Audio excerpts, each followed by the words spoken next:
I am the Lord thy God, which teacheth thee to profit, which leadeth thee by the way that thou shouldest go. God prevents us from making stupid decisions. He does. God's wisdom can save us in decision making. The following verse is talking about God. Proverbs 2:8. He keepeth the path of judgment and preserveth the way of his saints. Verse 12. With him is wisdom and strength. He has counsel and understanding. 12:22. He discovereth deep things out of darkness and bringeth out to light the shadow of darkness. He sees things you cannot see. It is that counsel, that wisdom, that understanding, that guidance that keeps us from making stupid decisions. Psalms 121 verse 3 says, He will not suffer thy foot to be moved. He that keepeth thee will not slumber. Psalm 116 verse 8. For thou hast delivered my soul from death, my eyes from tears, and my feet from falling. The word there from the Hebrew version is stumbling, what Yorubas call ikose. You know when someone trips and falls, at times people laugh, right? So he prevents you from making a fool of yourself. Jeremiah 10:23. Oh Lord, I know that the way of man is not in himself. It is not in man that walketh to direct his steps. At times, he doesn't stop us from doing stupid things. When he wants us to learn the consequence of our foolishness, he lets us carry on with it. But when the result of our actions will be so damaging, so devastating, and have a consequence different from his will for us, he stops us. I am the Lord thy God, which teacheth thee to profit, which leadeth thee by the way that thou shouldest go. Saul wanted to kill David. How did it all start? David killed Goliath, and when they came back, the women started dancing. Saul has slain his thousands, and David his 10,000s. Can you see how that caused serious problem? Emotional intelligence. Why will you say such a thing in the presence of the king? If you want to praise David, go ahead and praise David. But that sowed a seed of discord, of envy, of hate, of jealousy. It sowed a seed of murder in the heart of Saul. Ever since that day, he eyed him. He eyed David. Like, he said, they've ascribed thousands to me and 10,000s to David. Later down the line, you will realize that that dance and song that those women did, it reverberated, it echoed. It didn't just stay within the bounds, within the boundaries of Israel. It went outside, even to the land of the Philistines. It's like, read the room. You know, there's a part of the Bible that says, He that blessed his friend with a loud voice, rising up early in the morning, it shall be counted a cost to him. If, for example, I have 10 neighbors and I single out one, early in the morning, 4 a.m., I stand outside and I start yelling, Mr. So, Mrs. So, you are blessed. Oh, you're the best person ever. You will be great. Nothing bad will happen to you. Oh, you're so this, you're so that. Compliments. That means I'm lacking emotional intelligence. I'm not reading the room. In this case, I'm not reading the neighborhood. Because other people will be like, what's so special about this person that they're praising him? Before you know it, they'll start becoming envious of me and the person I'm praising. You know? So that's where the problem started from. There was a time that an evil spirit came upon Saul. And David had the grace to play an instrument. And whenever he played the instrument, Saul had like relief or peace. On two occasions, while David was playing, Saul took a javelin like a spear and threw it at David. He escaped twice. So Saul wanted to kill David. Now, there were two other instances where David, knowing that Saul wanted to kill him, could have had his vengeance.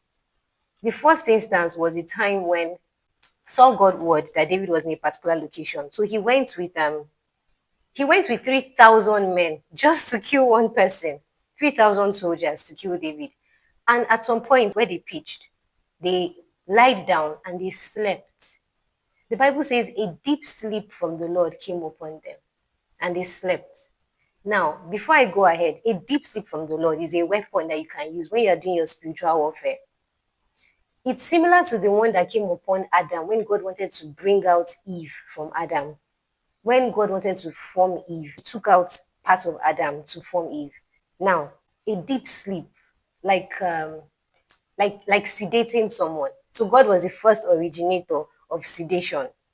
So a deep sleep is a weapon you can use against your enemies. So it was a deep sleep from the Lord. It was God that made them sleep. David had opportunity and he went. And one of his men said, this is the opportunity that we're waiting for. Kill him. David said no, that God doesn't want me to lay my hands on God's anointed. He didn't. In another instance, Saul heard that David was in a particular location and he went after him with 3,000 men. I don't know what it is about 3,000 men. With 3,000 men to kill one man, David. And the Bible said Saul went to cover his feet. I don't know what that means, but I think it means something private, probably like using the restroom. And David went, saw where he was, went there and cut part of his skirt. And immediately his heart smote him. He felt guilty, like, why did I do this? He said, no, God doesn't want me to do this. And he didn't. So it was obvious that God did not want him to kill Saul. And someone said, when you're faced with a dilemma, the question to ask is not, can it be done, but should it be done? David could have killed Saul on those two occasions. The opportunity was right there. But he knew that he shouldn't. He knew that even though he was anointed to be king, that is not how God wanted him to ascend the throne. Not by coup d'etat, not by killing the person on the throne, not by usurping authority. God wanted it to be bestowed on him. So now, in the course of all the bad blood between Saul and David, David had to leave and went to the land of the Philistines with a man, with the king of Gath named Achish. So he was there. Now Achish was comfortable. He was comfortable with David because he felt this guy can be on my side since his people now hate him. So there was a time when the Philistines wanted to fight against Israel. Achish then called David and said, do you know that you'll go with me to battle against the Israelites? Now, based on everything we've just talked about, what do you think the proper response of David should have been? Knowing that God did not want him to kill this guy. Now, you'll be shocked at what David said. He said, you will see what I can do. You will see how much of a warrior I am. Can you imagine that stupidity? Going to fight against your own people and someone you know that God has stopped you from killing twice. So that was a stupid endeavor he was about to partake in. Now let's see how God stepped him and stopped him from carrying on with that stupid decision. So while David and his men came out, joined the army of the Philistines, the princes of the Philistines said, what's this guy doing here? Send him back. Is this not the same guy that they sang about that time? That Saul has killed his thousands and David his 10,000s. How do you think he's going to make peace with his master, if not with our heads? All he has to do to make peace with Saul is to kill us, and his master will be happy with him. Send him back. So Achish went to him and said, I'm so sorry. The lords of the Philistines, they don't approve of you. So please go back. Now, you would think that David will realize the magnitude of what he wanted to do before by joining them and say, okay, no, Allah, I'm going. What did he say? But what did I do now? Why don't you want me to join them? Like, are you okay? We going, Jerry. So eventually, that was how God stopped him. And he didn't shed the blood of his own brothers.